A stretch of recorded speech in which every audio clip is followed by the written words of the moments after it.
Senator, you've been very critical of Noem's leadership. You were very aggressive in the questioning of her during her testimony on the Hill this week, questioning her competence in the role. 2 days later, the president fired her. What was your reaction? Well, I'm glad he moved on. Secretary Noem may have been effective at as governor in South Dakota, but it's very clear that her experience didn't scale to something the size and scope of Homeland Security. So I'm glad the president made the decision. I hope Markwayne Mullin gets in there. He's a friend of mine. I've had a great relationship with him in the Senate. He's got to fix what's broken there and build on what's right. You know, we've lost the debate over immigration and deportations. I believe that we should deport everyone that we can find that came across the borders during the Biden administration. But we've got to be smart, use our limited resources, go after the most dangerous first. And it didn't look like that happened in Noem, or under Noem. So you praised Markwayne Mullin as her replacement. We should note, of course, President Trump's top advisor, Stephen Miller, about whom you've been very critical. Miller's still calling the shots for the administration's aggressive immigration crackdown, specifically this quota of 3,000 immigration arrests a day. How much can anything actually change as long as Miller is in that position of authority? Well, look, if the Markwayne Mullin I know in the Senate, who's one of the most independent people I've had the privilege of working with in the Senate, goes over to Homeland Security, then he's going to tell Stephen Miller to stay in his lanes and let him lead the agency. I believe that Markwayne recognizes that it's quality over quantity. We want to go after the most dangerous people, the gang members, the drug traffickers, the murderers, the rapists, the things that Noem promised that we would go after, and she simply didn't deliver. I still need the information from Charlotte's Web. I'm in Charlotte today, and about 20 minutes from where I live. They went after about 500 people. It's not clear to me that the hit rate was very high. They disrupted a community. They developed, they created discord among law enforcement agencies. We want less of that and more of what I know Markwayne Mullin's capable of doing. One of your points of contention with Secretary Noem was her handling of the aftermath of those fatal ICE shootings of 2 American citizens, specifically how she jumped to conclusions before their deaths had been investigated, calling them domestic terrorists. I do want to play for you how Senator Mullin reacted just hours after Alex Preddy was shot and killed. A deranged individual that came in to cause max damage with a loaded pistol with an extra mag that was completely loaded, was shot and killed. How much more does this got to go on before the Democrat leaders there take responsibility for their words? So obviously there's no evidence that Alex Preddy was deranged or that he came to cause maximum damage with a loaded pistol. He had a license to carry, or that any Democratic leader was responsible for this tragedy. Does that give you any pause? It gives me pause that you had people like Stephen Miller calling the shots that actually I believe that maybe Kristi Noem acted on. It was Stephen Miller that was talking about a terrorist brandishing a gun. It was Stephen Miller who said it was the position of the United States that we should go after Greenland. It's Stephen Miller that's been repeatedly responsible for embarrassments for the President of the United States by acting too quickly, speaking first and thinking later. I think if I don't think Markwayne goes to the podium and repeats something that Stephen Miller says. I think Stephen Miller's demonstrated he too is out of his depth, and I think Markwayne will learn from that. Do you think Stephen Miller should go?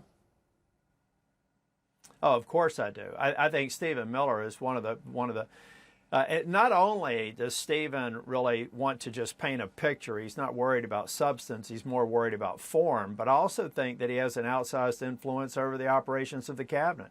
And I believe we've got qualified cabinet members there that sometimes are doing less than what they want to because of his direction and his outsized influence.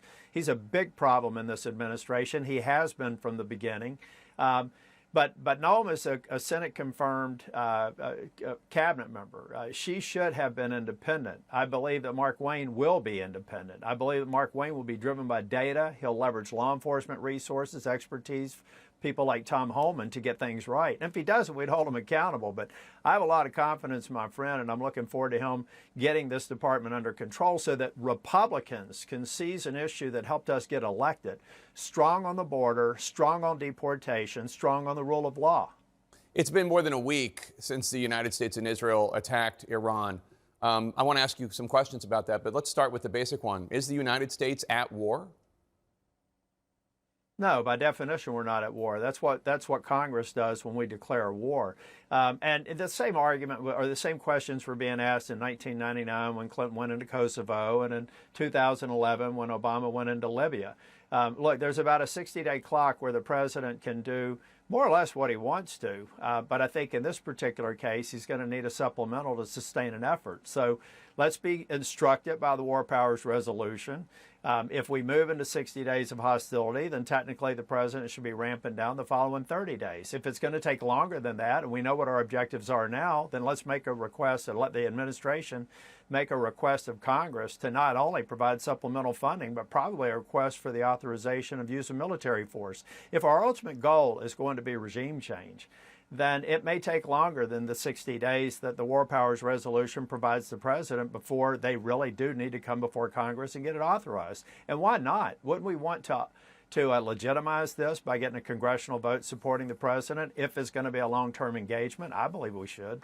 On the question about whether or not regime change is the ultimate goal, I'm not sure that is the ultimate goal. That we've heard lots of different explanations, but I believe the president has most recently said that, first of all that Iran's leader needs to do, this is what he told Dana Bash, is there needs to be a leader who, quote, treats the United States and Israel well. No talk in there about how the Iranian people would be treated. But beyond that, it seems like it's more a military objective to destroy the Iranian Navy, get rid of their missile program, get rid of their nuclear program. Do you think regime change should be a goal? Well, I think that the administration needs to be clear on what the goal is. You know, at one point we were talking about regime change, and then we heard Secretary Hegseth say something different. I think that we need to articulate our objectives and our goals because the American people right now are questioning whether or not we should be in this war. Latest polls see unaffiliated voters and even many conservative voters just questioning what we're doing there. Let's be very clear on what the objectives are. And I think the president owes the American people that. He owes Congress that, because with that clarity, then we can start building support for an engagement that could go on for more than the 2 months that I think beyond that 60-day period within the War Powers Resolution, there has to either be a very clear commitment long-term and a request of Congress, or I believe a cessation of hostilities. One of the two have to occur. This morning, Barack Ravid and Mark Caputo are reporting for Axios that the United States, the Trump administration, is weighing sending in special forces to Iran to seize Iran's enriched uranium. That actually would constitute boots on the ground. Do you think that would cross a line where congressional approval is needed, or do you think that falls within the 60 days that you referred to?